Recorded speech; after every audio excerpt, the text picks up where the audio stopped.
Na Parashá Ekev, Moshe encoraja o povo de Israel a confiar em Deus e guardar a Torá, prometendo recompensas maravilhosas. Ele relembra os milagres e a misericórdia de Deus ao longo dos 40 anos no deserto. Alerta sobre os perigos que podem levá-los a esquecer de Deus. Moshe também enfatiza a importância deles permanecerem leais às mitzvot por causa dos milagres testemunhados. A Parashá Ekev também nos traz o segundo parágrafo do Shema Israel. E ela conclui com a promessa de proteção divina ao cumprir as leis da Torá.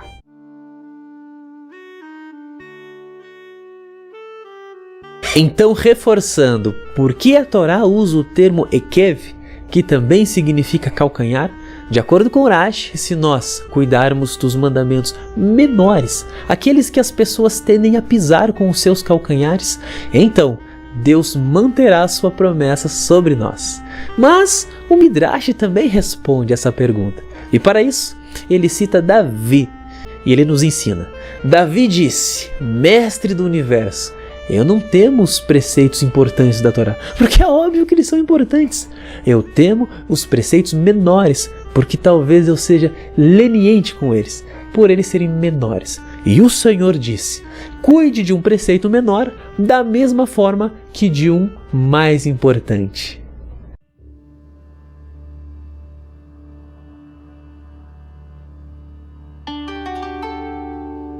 Por que Moshe quebrou as tábuas? A que isto pode ser comparado? A um nobre que queria se casar com uma mulher através de um agente. O agente foi e descobriu que a mulher havia sido promíscua com outro homem.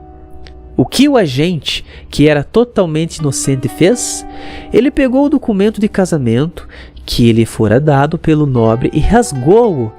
E ele disse, é melhor que esta mulher seja julgada como uma mulher solteira e não como uma mulher casada. E foi precisamente isso que Moshe fez. Quando ele viu o que o povo judeu havia feito, ele pegou as tábuas e as quebrou. Assim, ele poderia argumentar que se o povo judeu tivesse visto a punição por idolatria escrita ali, ele não teria pecado.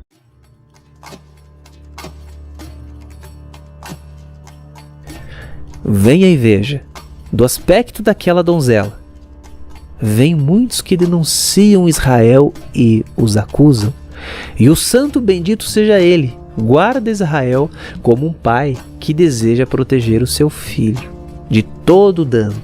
O santo bendito seja, disse a Israel, muitos acusadores estão prontos contra você. Esteja ocupado em minha adoração, e eu o guardarei de fora. Estareis em vossas casas por dentro, e dormireis em vossas camas, e eu vos guardarei por fora, e ao redor de vossas camas. Venha e veja, quando essas forças do mal se aproximam da porta de um homem, elas levantam suas cabeças e contemplam de fora o santo nome que é Shaddai, decorado com as suas coroas, com o Shema Israel na mezuzá. Este nome tem poder sobre todos eles, e eles o temem e fogem, e não se aproximam da porta do homem.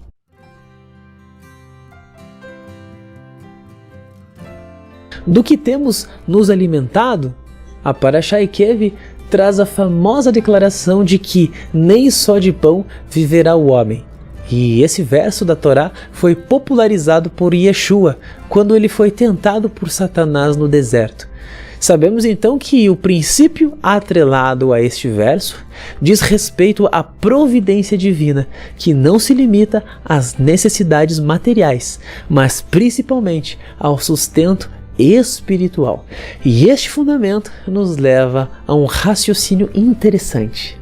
Como vimos anteriormente, a porção Ekev dá ênfase no cumprimento de mandamentos aparentemente pequenos, mas que devemos observá-los com devoção, como se estivéssemos cumprindo os maiores mandamentos. Então, qual a ligação entre os mandamentos de Deus, sejam eles os maiores ou menores, com o sustento espiritual, o pão? Como a prática de regras resulta em espiritualidade, em força que nos impulsiona a uma vida de santidade gerada de dentro para fora? Bom, a verdade é que nós falamos muito sobre mandamentos, mas às vezes não entendemos realmente o que eles significam além da sua literalidade.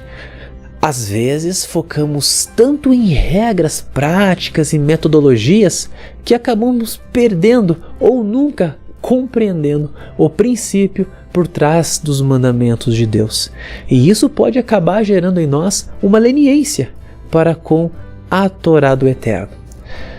Quando não valorizamos os mandamentos pequenos, iremos certamente transgredir os mandamentos grandes, como se estes fossem pequenos. Assim como está escrito, seja fiel no pouco e no muito te colocarei.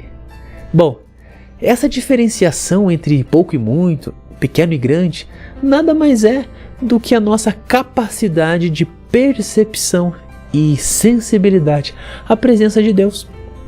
Geralmente, admitimos que caímos ou que pecamos quando cometemos pecados considerados graves ou grandes.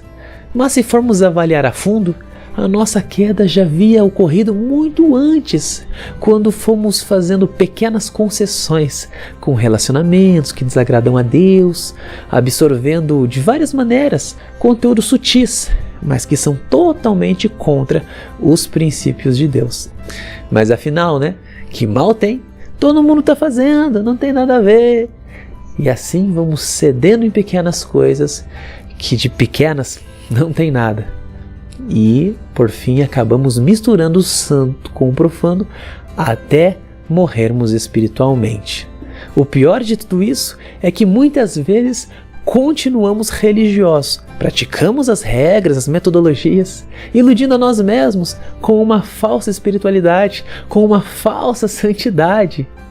E a falta de percepção em relação à essência dos mandamentos de Deus também impede a contextualização da Torá.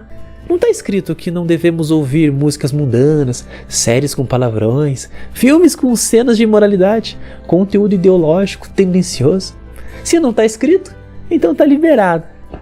Na dúvida, não devemos fazer. E eu diria mais, se há dúvida, devemos questionar se o Espírito de Deus realmente habita em nós. Agora você imagina, se a nossa falta de percepção já é grande quando se trata de regras literais, o que dirá quando se trata de um nível mais profundo e espiritual? Os mandamentos, na verdade, são a essência do caráter de Deus. Se não internalizarmos isto, seremos apenas religiosos que santificam a prática e o método. A religiosidade pode nos deixar surdos e cegos para a voz de Deus. E a perda desses sentidos começa quando fazemos pequenas concessões, deixando de dar ouvidos à voz do Espírito de Deus. E quando vemos, o Espírito de Deus está indo para um lugar e nós para o outro. Ele está indo e nós estamos ficando. Nós estamos indo e Ele está ficando. Do que temos nos alimentado? Olha, nem só de pão viverá o homem, mas de toda palavra que sai da boca de Deus, da presença de Deus, do Espírito de Deus, concedido a nós, através da nossa fé em Yeshua, o nosso Messias.